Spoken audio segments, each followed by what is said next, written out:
Coming up next on the Jeff Crilley Show, it's one of the most iconic brands on the planet. We're talking about the Salvation Army. You'll be meeting two of the leaders of the North Texas operation next.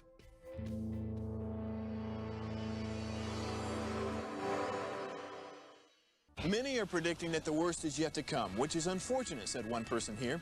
Until now, they've enjoyed the reputation of being the nation's icebox. Watched a burglar in his home this morning by webcam. As a journalist of over 25 years, stories are what make my world turn. Reporting live from the Dallas newsroom tonight, Jeff Crilley, Fox 4 News. But in 2008, I took the jump from my familiar life and started a PR firm from my home. We're talking about anyone with a camcorder like the one I'm using becomes a television network. We started slowly growing the company, and we now have over 100 clients, and we've branched into the world of live digital broadcasting. I now own 8 different TV studios and have a huge team, and the stories that I now get to share are sometimes the most important of my life. Life has a funny way of coming around full circle. This is the Jeff Crilley Show. Well, there are countless nonprofits out there, but one has certainly become a household name. I'm talking about the Salvation Army. And many of us think we know something about the Salvation Army. Maybe you associate it with the Cowboys game on Thanksgiving Day and the big presentation. Some people might associate with bell ringers or angel donations, but it's a vast organization. It's in 133 countries around the planet. I had no idea. To talk about that today, two of the leaders of the North Texas operation, Major Paul McFarland and Captain Maxie DeBlanc. Thanks for coming on the show. Good to be here. Absolutely. Okay, well, thank you. Let's start with you, Major Paul. The organization is 133 years old? Yes, well, we started in London, England in 1860, and it really began to spread across the world very quickly. And our founder, William Booth, was a Methodist minister at the time and really felt that God had called him to London's East End, which was a very depressed, filled with poverty, homelessness, and addiction. And he started working with those that were struggling to make ends meet and decided that he would make that his life's passion, that he was going to share the love of God with those that, sometimes were forgotten or were marginalized for various reasons. And so that's we've grown from that. Yes, well, let's talk about kind of the DNA, your makeup, because nonprofits come and go all the time. What do you think the secret of your success is? Well, one of the unique things about the Salvation Army is not just being a nonprofit, but also the faith aspect of the Salvation Army. And at least here in North Texas, that is really a big draw for many of the citizens here in North Texas, because we give not just social services, but we try to also share the love of God with individuals. One of our old sayings in the Salvation Army is soup, soap, and salvation. And so we try to, if you're hungry, we want to feed you. If you need to get a good shower, we want you to get cleaned up, but we also want you to get cleaned up in the spiritual aspect of it as well. And so that's what really makes the Army, I think, unique as far as nonprofits in the world. Captain Maxie, let's get you involved. You've been now, I think, for 14 years with the organization? Yes, this is my 14th year of ministry. Thank you. All right, what drew you to the organization? What drew me was love. My family had a need in 1994, and the Salvation Army was there to help come alongside us during that time and provide for that need. And I never forgot that, so I started volunteering soon after, and I never left. Met my husband, realized how beautiful this ministry was, and realized I was born to do this. Yes, and there's so many ways for people to get involved. Let's pull up the website, the North Texas website, and as we scroll down, I think people are going to be blown away by how many different programs you guys are running these days. It's a huge operation, isn't it? It really is. We here in North Texas serve 6 counties, and like you said, there's just numerous programs, but most of them will fall under one of these 3 categories where we're fighting poverty, homelessness, and addiction. And we're trying to, get folks to where they're able to move out of those aspects of their life that they're struggling with and becoming more self-sufficient, have their own place, and can be successful in life.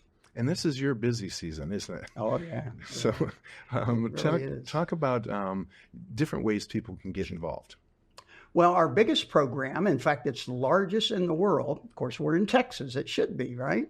Is our Angel Tree program. And each year, between 35 to 40,000 individuals, majority are children, will come to us and say, the parent will say, I don't have funds to buy Christmas gifts. And so they will apply, and there's a real detailed interview process. And then the angel's name is put on one of the angel cards. And folks around North Texas will reach out to us, adopt that angel, say it may be, I grabbed Jeff. Mm-hmm. And Jeff, it'll tell what age and what some of the needs are, what size of shoes you have, and then I'll go shop and bring that back. Maxie, but talk about the, sometimes you get a chance to read what the family writes. Yes. It probably brings tears to your eyes, but what are some of the ones that you remember that are most touching? The most touching was one that needed to be translated. Mom wasn't able to read and write, so she had her children write down their own Christmas list. And I didn't realize she didn't know how to read and write until I asked, did you read this list? Because she's watching my face as it's changing. And on both of the lists said substantial food. That was their wish. And so when I shared that with Mom, she just immediately burst into tears. And we have a food pantry, so we were able to meet those needs. And God was so good that day that they had that list with those needs. We had everything that they had requested in our food pantry for that family. We were able to provide it, go to their house, and drop it off to them to let them know love will come and pursue you. Love will come and find you right where you are at. Wow, Maxie, if you keep up, we're going to all be in tears over here. Well, one of the unique things that Maxie touched on that is many of the children, when you ask their wish, it's for their sibling, not for themselves at all. And of course, that's why folks adopt angels, isn't it? Because it's not about us. Christmas is about giving. And this is such a special time of year. And as Americans, we all should give more. Yes. And it's a tremendous volunteer force, literally an army of volunteers. So you think about those bell ringers and how many volunteers you guys have? Oh, thousands. And it comes from individuals, Sunday school classes, businesses, a lot of businesses. And in fact, if you were to ask my wife, she would say the biggest volunteer group we have in North Texas is Southwest Airlines. And they come not only at Christmas, but throughout the year, and are just fabulous to work with. Outstanding. I found a national spot that you guys just produced. Let's go ahead and roll that. I wish I could go to Emma's. My dad's working late. Gotta watch the boys. Long shift tomorrow. So much homework. We could get them clothes for Christmas. No, I can just make something. Is this all that's left? I know we have beans. So tired of beans. That'll work. I don't need this one. I'm not that hungry. We're fine. I can get them to bed. I need a message. No, what do I do? Not again. Okay. I don't need to wash my hair. We'll turn it back on. You're fine. Dad, you'll pay the water bill. We need water now. We really need groceries. We'll figure it out. Breathe. He works so hard. It's okay. We're in this together. Everything's okay. These tips will help, but only a little. Maybe I could get a second job. My dad has a second job.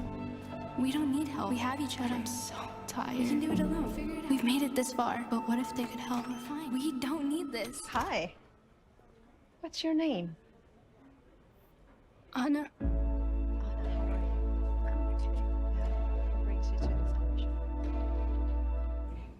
What a beautiful spot. You're sitting there tearing up. Had you seen that spot before? I haven't seen it like that. That age. Yeah. That's when you start to really think about how can you take care of those that you love as well.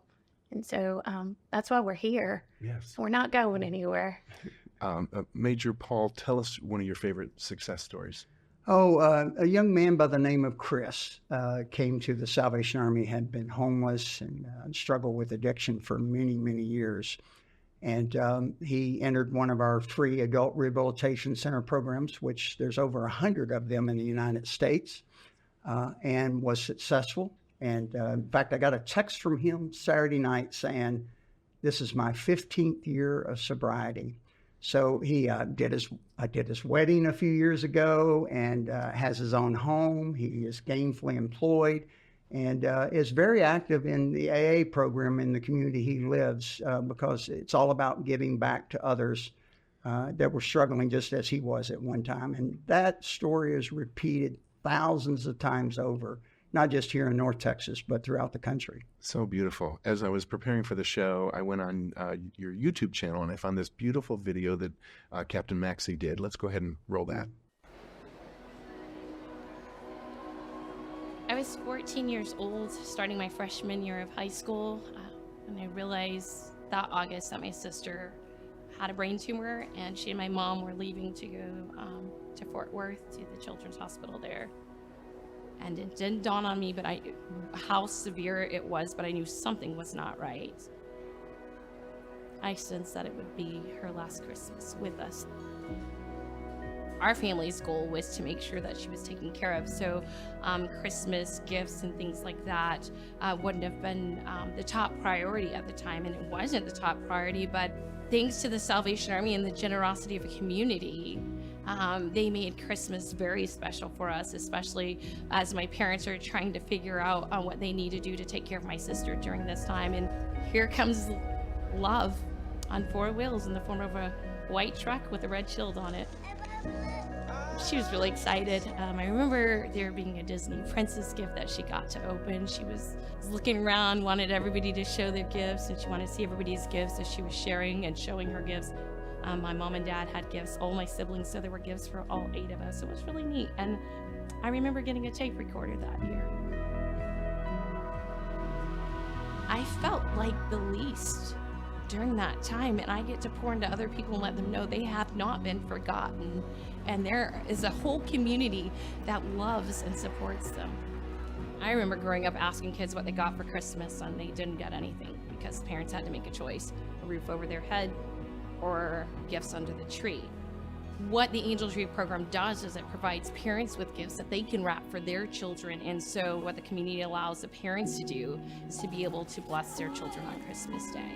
When I think of the Salvation Army, I look at them as heroes. I look at them as the people who came and brought compassion and love to our door, and who put a smile on my sister's face even in the midst of her pain. My goal is to be there for as many people as I can during this season, because it does bring joy. It doesn't matter where they come from. Just get to speak to them, share and extend the love that I've received as well. Even in the midst of pain, there is always hope. And if I can be a part of that, I'm grateful.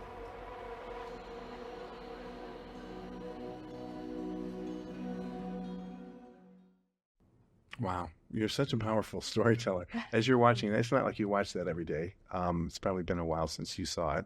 What goes through your mind? What goes through my mind is that even in the midst of feeling forgotten, it was not forgotten. And it's just a reminder to remind people that they haven't been forgotten. And I'm so grateful to be able to give back a portion of what I've been given. Major Paul, I think you would agree with me. She embodies the spirit of the Salvation Army. She's got such a big heart. And one of her assignments with her husband is at her large shelter on Harry Hines. And I'm amazed at the names of our clients that she knows personally. In fact, can be convicting to me because it shows really just what a great heart Captain Maxie has. Everybody knows that knows her. Her smile is genuine. Yeah. Wow. We're almost out of time, so let's give you the final word. Major Paul, how can people get involved? You bet. Well, we hadn't talked about the kettles, really. Get out there and ring bells for us. There's plenty of opportunity. You can sign up online. One of the neat things that we started just a few years ago is the virtual red kettle. So again, if you go to our website, you can get your own virtual red kettle. You can share it with your family. They don't have to worry about, is it cold or snowy outside? We wish it was snowing in Texas, right? But they don't have to worry about the mall and the crowd. They can do it right from their home.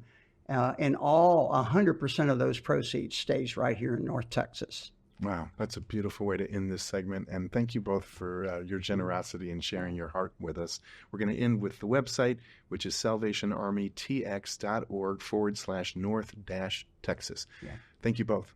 Thank you, Jeff. That's it for now. We'll see you next time.